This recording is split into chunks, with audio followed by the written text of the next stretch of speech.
Здравствуйте, дорогие юные друзья!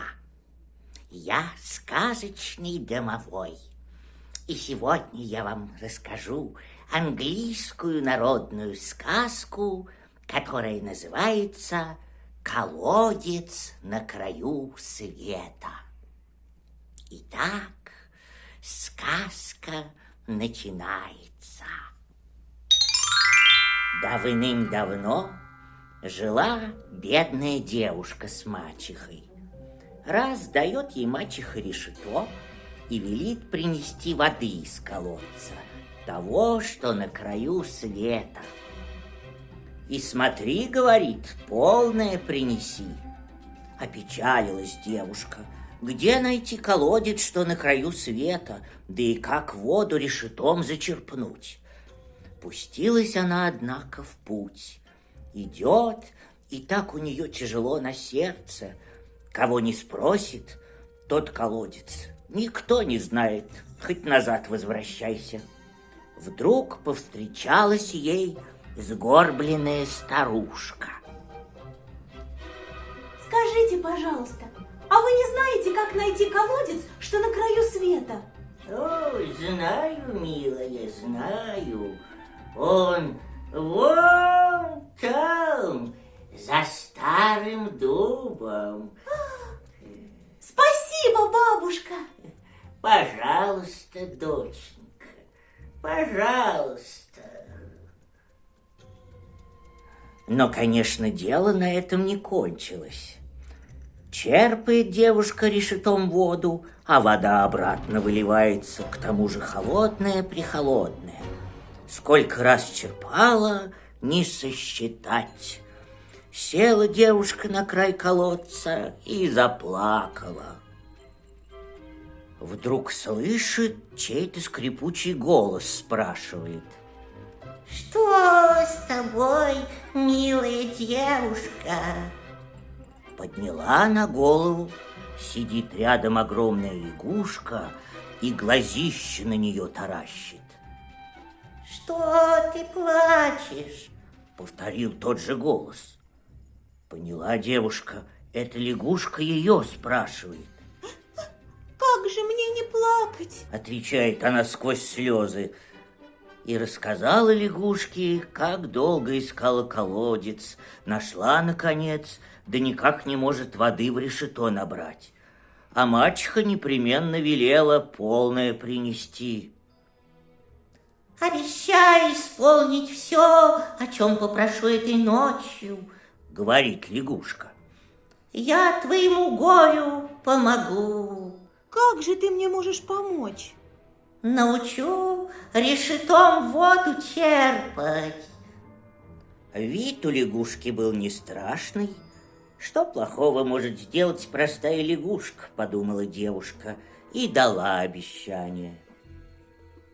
Мохом заткни и глиной замажь, вот и исполнишь мачехи блажь. Проквакала лягушка и плёх нырнула в темную холодную воду колодца, что на краю света. Сделала девушка, как сказала лягушка, нарвала мху, заткнула дырки в решете и аккуратно глиной замазала. Подсохла глина на солнце, зачерпнула девушка холодной-прехолодной воды, а вода и не выливается. Набрала полное решето и, довольная, пошла домой. Обернулась на прощание, взглянула последний раз на колодец, а лягушка высунула голову и проскрипела вдогонку: «Не забудь свое обещание!» Не забуду, ответила девушка и опять подумала: что плохого может сделать простая лягушка? Обратная дорога показалась ей уже не такой длинной. Пришла девушка домой и принесла мачехе решето, полное воды из колодца, что на краю света. Сидят обе вечером у очага, вдруг слышат, кто-то вниз дверь стучится, и чей-то голос говорит: Дверь отопри, мое солнце, друг единственный мой. Помнишь, о чем у колодца мы говорили с тобой? Мачеха, конечно, удивилась, а девушка сразу смекнула, кто к ним пожаловал. Рассказала все мачехе, и та и говорит: раз обещала, должна исполнить обещанное. Пойди, отвори дверь. Встала девушка, отворила дверь, а на крыльце, конечно, лягушка. Огромная, мокрая, вода с нее ручьями льется и по ступенькам на дорогу течет. Прыгнула лягушка в комнату, девушка пошла к своему креслу. Лягушка за ней, вылупила на нее глаза и скрипит: возьми меня на колени, друг единственный мой.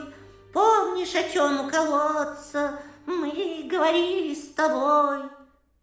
Не очень-то приятно брать на колени мокрую холодную лягушку. А мачеха опять говорит: раз обещала, должна исполнить обещанное. Села девушка в кресло, взяла лягушку к себе на колени. А лягушка такая мокрая, такая холодная, девушку холод до костей пробрал, платье с фартуком насквозь промокли. Целый час так сидели, потом лягушка и говорит: скорее меня накорми, друг единственный мой. Помнишь, о чем у колодца мы говорили с тобой? Накормить гостя дело приятное. Встала девушка с кресла, посадила туда лягушку, а вода с нее так течет, целая лужа натекла на полу. Плеснула девушка молока в блюдце, накрошила хлеба и накормила лягушку. Поела гостья и опять свое: возьми меня с собой в постель, друг единственный мой. Помнишь, о чем у колодца мы говорили с тобой? Ох, как не хотелось девушке брать с собой в постель мокрую холодную лягушку. А мачеха говорит: раз обещала, должна исполнить обещанное. Нечего делать, положила девушку лягушку к себе в постель поближе к стенке. Сама легла с краюшку. Лежит, пошевельнуться не смеет, упаси бог до холодной лягушки дотронуться. Всю ночь глаз не сомкнула. Едва только за окном забрезжило, проснулась лягушка и говорит: голову мне отруби, друг единственный мой. Помнишь, о чем у колодца мы говорили с тобой? Услыхала девушка эти слова, и так ей стало жаль бедную лягушку. Пусть она скользкая и холодная, да ведь не злая. Помогла ей вчера, научила воду решетом черпать. Нет, не может девушка отрубить ей голову. А лягушка опять затянула скрипучим голосом: голову мне отруби, друг единственный мой. Помнишь, о чем у колодца мы говорили с тобой? Опять не послушалась девушка. В третий раз проскрипела лягушка свою печальную песню. Пошла девушка за топором, посадила лягушку на пол, полились у нее из глаз слезы, подняла она топор и отрубила лягушке голову. И как ты думаешь, что случилось? Стоит перед девушкой вместо лягушки прекрасный принц. Взял он ее за руку и поведал свою историю. Злая колдунья превратила королевского сына в лягушку и сказала, что спасти его может только одно, если найдется добрая девушка, которая будет всю ночь исполнять приказания мерзкой лягушки. Добрая девушка нашлась, и злые чары наконец-то рассеялись. Поженились они и поехали в замок короля отца. Король на радостях устроил пир на весь мир. Стали молодые с тех пор жить-поживать и радоваться. Вот такая сказка, друзья. Спокойной вам ночи.